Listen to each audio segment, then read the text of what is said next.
It's the London Free Press Podcast here for a new week, and we've got some news today. We continue to look at the impacts of COVID-19 in this community, and one of the, I suppose, secondary impacts would be we're looking for a new president and CEO of London Health Sciences Centre because rules were not necessarily followed during the pandemic. And who better to talk about that with us than Jennifer Bieman, who, of course, is the fantastic health reporter for the London Free Press and joins us on the podcast today. Hi, Jennifer. Good morning or good afternoon. Excuse me. Thank you very much for doing this with us today. Thanks so much for having me. This is a big story, obviously. You don't have the head of London Health Sciences Centre change that often, and the way that it's come about is certainly surprising. Tell us about the way the story got from, hey, Paul Woods may have taken a little bit of a trip here, to Paul Woods doesn't have a job anymore. Just give us the quick update there.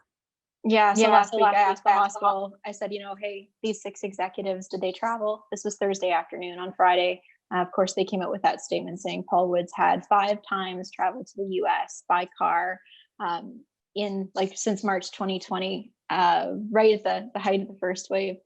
There was just immediate outrage. Of course, how could there not be? And we're in a climate right now, too, where we've lost our provincial finance minister for vacationing in St. Bart's, and Alberta MLAs were coming under fire as well, and others, too, another hospital exec in Niagara. So it all just amplified this sort of feeling of anger towards Paul Woods. And, on Friday, the board had said, we're standing by him. We knew about the travel.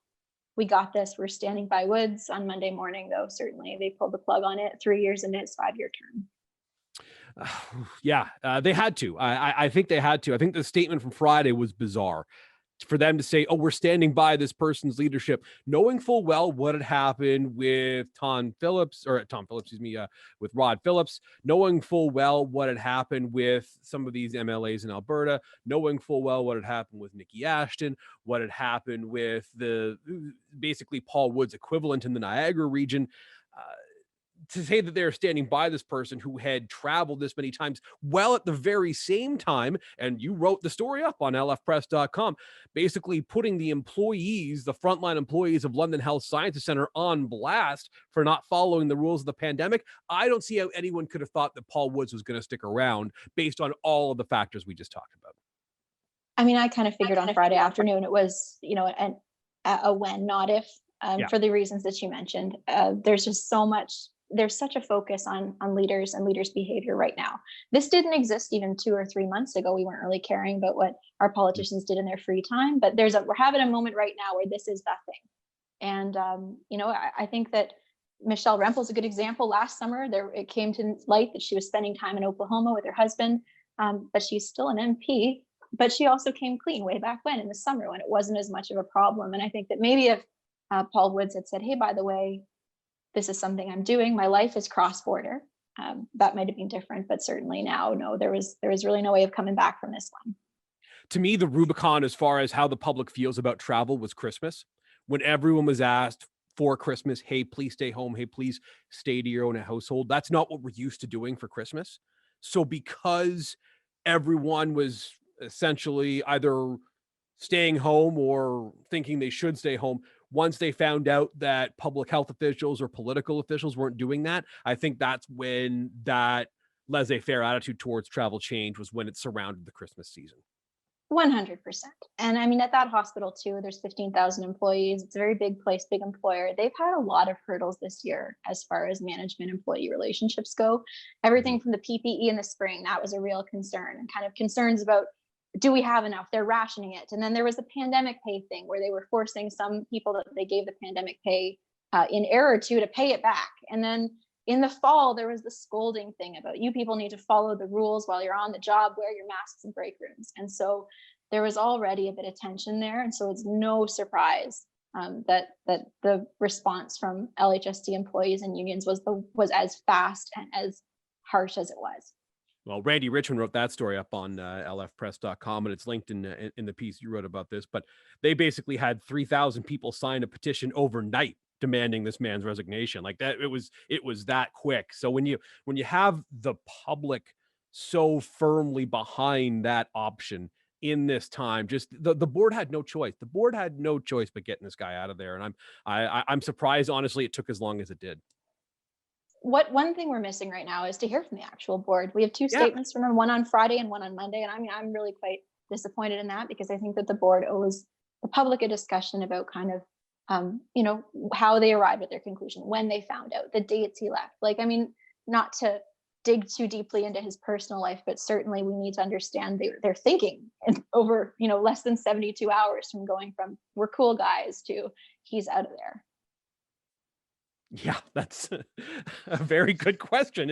I guess, because here's the thing, even if the statement was something along the lines of, we're currently in the process of reviewing Paul Wood's leadership, essentially that would have been the PR way of saying, we're going to take the weekend to think about it, which in and of itself would have been a little bit strange, but at least far more reasonable than, oh no, we think this guy is fine. And it gives them far more wiggle room to come back on Monday and say, you know what, he's got to go. So I was surprised that statement didn't at least leave them some sort of room to maneuver as far as what the next step was going to be. It just seemed short-sighted to me.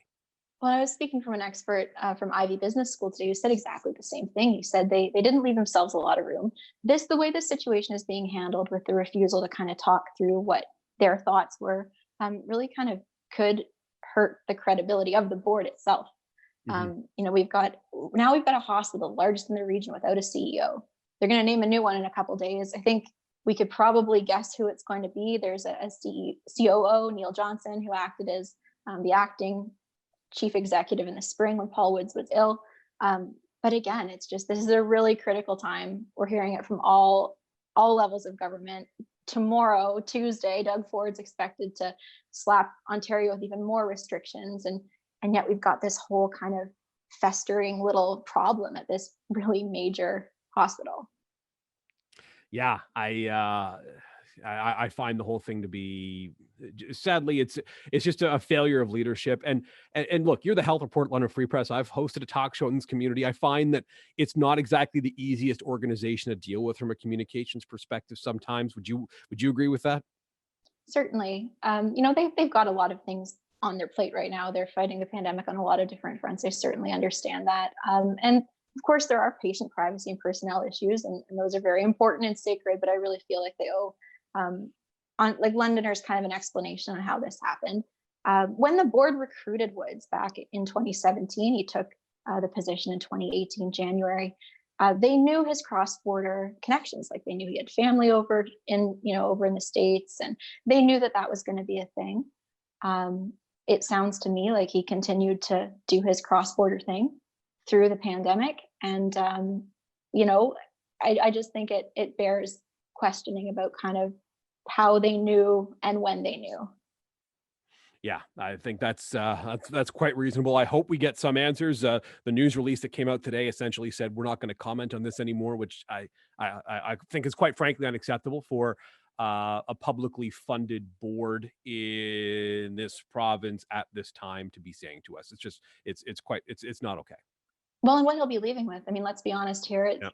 They've got two options in their contract. I was looking through Wood's contract today. They can fire with cause, which, I mean, I don't know that this would be with cause, or without cause. And if it's terminated without cause, there's clauses in there about, what he kind of leaves with compensation wise. So I think that we really need answers here. I'm going to keep digging, certainly, but it really couldn't come at a worse time for anybody. It's really bad. We had 4 deaths today in London. Things are just really brutal, almost as bad as last April or worse. And so to have this kind of thing happening now is just brutal. Let's talk a little bit more about where we're at in this community right now. You mentioned 4 deaths today. We're continuing to see numbers go up. There's a lot of questions about when we're going to have school once again. As you said, we're getting sort of vague teaser announcements from the province as far as, well, there's going to be something tomorrow. I said on Twitter, it sounds like they're teeing up a bachelorette rose ceremony for us. Well, I have to tune in next time or tune in after the break. It's a little bit callous the way that it's coming off, at least to me. But where are we at right now, and what do we think might be around the corner? We don't go a single day without another new death, usually multiple deaths. We've had 25 deaths since the start of January. To put that in perspective, the worst months of this pandemic, April and December, there were 35 deaths reported. We're 11 days in, so things are just incredibly bad. Our case counts are higher than they've ever been before. we're regularly into triple digits here. And you know, just like you said, I think it's funny the rose ceremony thing, but you know, provincially, you know, there will be more restrictions. Certainly, I think we all know that they're coming. I wish that they were a little more decisive on that. Again, on Friday, a very pale-faced Doug Ford came out and said, "I'm really scared by these numbers. Things are really serious," and yet we won't have details on what he's going to do about it until 4 days after he said that. So I think it's all just kind of wait and see here, and I guess hoping for the best with the vaccine rollout. That's the one little glimmer. In the London area, we've vaccinated 2/3 of long-term care workers. That's, you know, quite good, but that's not what's going to save us, right? Like, there's not enough vaccines for everyone, and we've really got to stick to it. Yeah, we've got to continue to see those number of folks vaccinated numbers go up and up. What about Dr. Chris Mackey? What are we hearing locally from the Middlesex London Health Unit as far as where we're at in the pandemic right now? Before we wrap up here, Jen. So the good news on Monday, they vaccinated their very first long-term care residents, which is actually really huge for us. Up until now, the only vaccines that have been getting done were at the Agriplex. Today, they moved some of those vaccines out to Oneida Nation of the Thames, and basically inoculated residents of a long-term care home that's dealing with an outbreak. So that's a really good news story. They've got a couple more planned for next week. But you know, Dr. Mackey was saying on the vaccine front, we're vaccinating as many people as we have vaccines for, but it really, I mean, there's just not enough for everyone. So it's really important to stay home when you can, not meet with people face to face, really just kind of hunker down, get through January and February, and really do your part. Yeah, that's the best we can do, sadly. Jen, thank you very much for doing this and continuing to follow the story at London Health Science Center for us. Very much appreciative of you giving us a few minutes here on the podcast today to talk about it.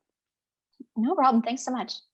That's Jennifer Bieman, London Free Press health reporter. You can read her very latest on lfpress.com right now, which surrounds Paul Woods being out as the president of and CEO of the London Health Sciences Center. The headline is, "In About Face, London Hospital Board turfs trip-taking CEO Paul Woods."